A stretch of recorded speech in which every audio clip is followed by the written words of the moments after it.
happened to me here out here, that's why. Okay, I got killed by her. So let's go. Yes, of course. I don't see why not. You sure? Yes, I'm sure. Alright. It's your boy 1804 Diddy, aka Diddy Man, the living God, aka Mr. 1804, the pretty Zoe. You with me, and we're in the living room. Let's get it. Today's title, subject, whatever you want to call it.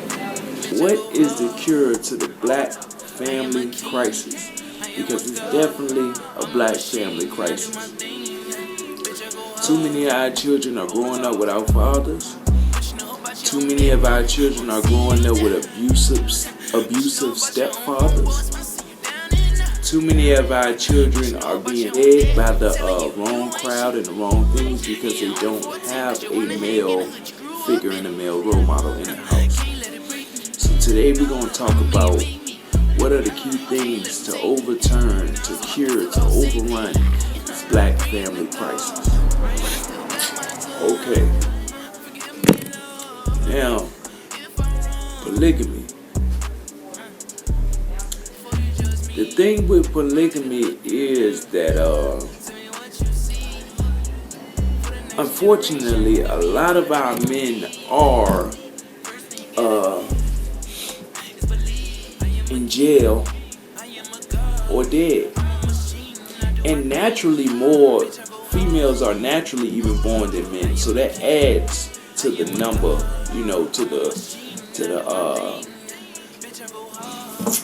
the disproportion when it comes between, male and female. So what happens is that you have a lot of lonely women. And I guess I would say it's probably hard for those women to say, just because this man has a man. Some men are honest and tell women they have women. Some men lie. So we're going to go, with both avenues. Alright, for the women who know that a man has a woman, it's hard for a woman to say, okay, I'm going to be lonely and sad just because this man messes with some chick that I don't even know. I don't have any loyalty to her. And some girls mess with chicks that they know the other spouse, because at the end of the day, self-preservation is the number one law. So, do I blame these women for not wanting to be lonely? No. So, that's the case with that. Then you have men who lie to women and say they don't, have a spouse. And we're not talking about young children, we're talking about grown people. Most grown women, y'all women can find out when a daggone dude is cheating and he be lying with a straight face. Y'all know when a man has a woman. You can tell by the way he answers the phone, the frequency he answers the phone, how he deals with you, how he doesn't deal with you. Many of things can tell you if a man has a woman. So a lot of times when a man lies to a woman about having a woman, they know he lying anyway. And it all goes back to the first thing I said. Is this woman actually trying to be lonely and miserable just because some chick that she doesn't even know is this man's woman? And you know what they would say, if he was so happy, he wouldn't be coming over here. So, that's that. Okay. Then the thing of, a lot of us are having children with females that we barely even know. With people we barely even know. That goes for the woman and the man and the man and the woman. We're having babies with people we barely even know. We haven't, met their family members. We haven't, and the thing about meeting somebody's parents is you can tell a lot about a person by how their parents are, You can see how a woman's going to look when she get older by meeting her mother. You can pick away a lot of things by meeting a person's family and knowing their upbringing. So a lot of us are having children with people that we barely even know. Like literally barely even know. And that leads to, a lot of separation, by the time the baby's born or within the first couple years or, period. So would waiting till we get married to have sex, would that be one of the cures, to the black family crisis? Something to think about.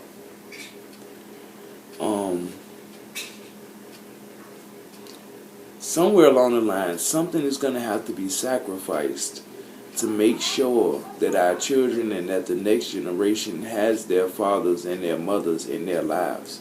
Because if you ask me, that's a big, big part to changing this whole thing around. Now, a lot of people say they want change and they want liberation and they want a revolution, but are you willing to sacrifice and work for it? That's the question. Or do you think that someone you call your enemy is just going to set it in your lap and say, "Here you go, that's the way. You want this? Here you go. You want that?" Anything that's given to you by a person that you call your enemy, you got to wonder, why is it being given to me? That's why it's a little bit skeptical to me that people literally think that, voting for this person or that person would help you. I was talking to an older guy, and he doesn't endorse Trump, but he made me think. He said, anytime, when have you seen so-called Caucasian people hate one of their own so much and blatantly in the media? When have you seen that? And the fact that Caucasians hate their own like that, that should raise some type of flag for us to say, let us do some research into this guy and see why they hate him so much. I ran into a video the other day, and this is not going to turn into a Trump speech. I'm going to end it after this, but I ran into a video the other day with Trump saying something about Native Americans or Indians, saying that a lot of the Indians that own the reservations and the casinos don't look like Indians to him. And he said, if these people are Indians, then I'm an Indian too, because these people have the same complexion of skin as me.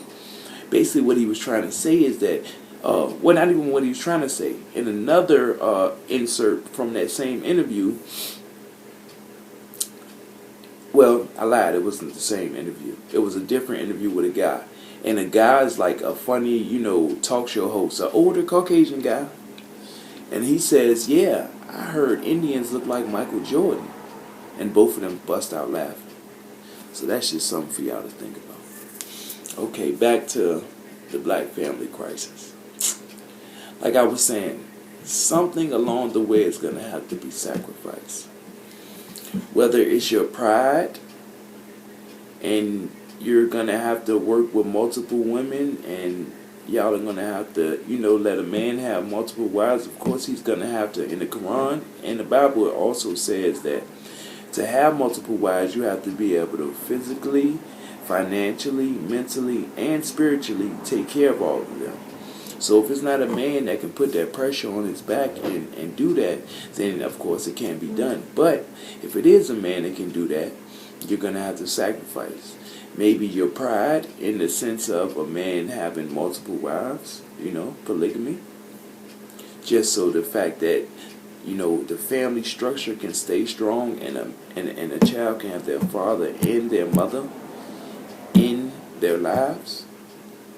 And that family structure, that security, the same way females say they like security, children need it. It ain't what they like. They need it to be stable.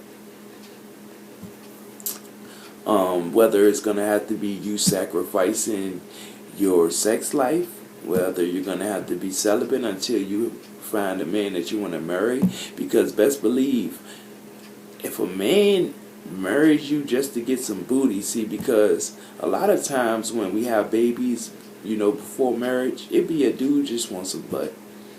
And then it go from, y'all met a week or two ago, or a month ago, whatever, how long it take.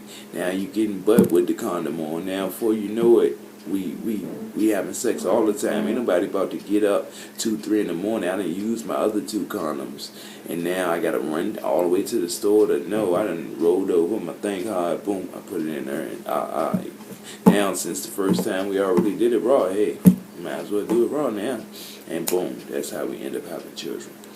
So it's gonna have to be you sacrificing your sex life, or your pleasure, and waiting till you get married to have sex.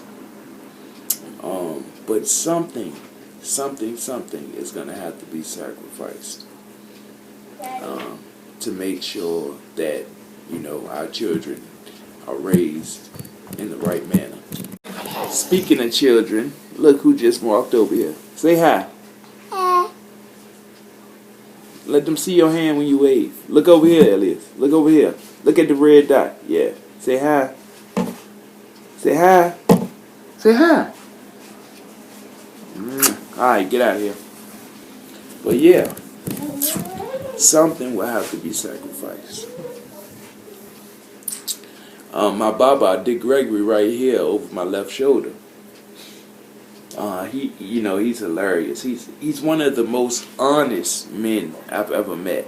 Most people, that's why sometimes I really don't dig religion too much, because in religion people will try to act perfect because they preach so much stuff has to be done this way. So if they're not 100% on that same page or whatever, or if they're not 100% right or perfect, they tend to hide it because they can't be preaching something and not living it. So that's one thing I really love about this brother right here. He is so honest.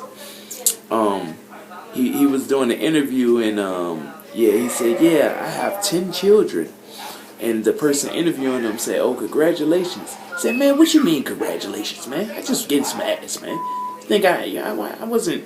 He said, anytime when you so low that you buy a car, the make, the model, how many years it'll probably last you, the miles per gallon, everything.